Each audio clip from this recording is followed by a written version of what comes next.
Prime Minister indicated he's seeking the call.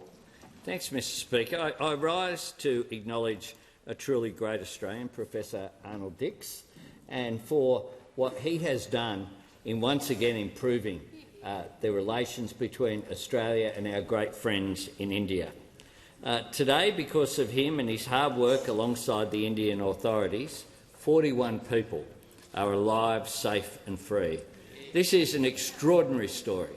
For over 2 weeks, the world has been gripped by these 41 construction workers trapped in a collapsed mountain tunnel in northern India. As we know only too well, that's the sort of story that often ends in tragedy. But it didn't, and that's where Professor Dix comes in. He's the president of the International Tunnelling and Underground Space Association, and he is an expert in these sort of matters. It was a painstaking process tackling a disaster like none he had ever seen. Professor Dix put it this way: if we make a wrong move, everyone dies. Not only does everyone die who is in there, but probably us as well.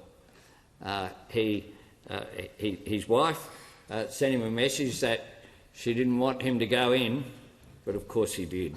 And if people have seen some of his accounts, it's quite extraordinary what he did to help people who he's never met. Yet he and his team have succeeded. These 41 lives have been saved, families have been reunited, and our friends in India are quite rightly rejoicing. And so to Prime Minister Narendra Modi, I say I'm very pleased that an Australian was able to come to India's aid at this time.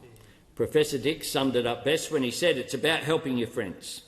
So 2 nations are now in his debt, Australia and India. And so to this great Australian, to his cool head and his big heart, and to his expertise in a very narrow area, I've got to say, I doubt whether anyone in this chamber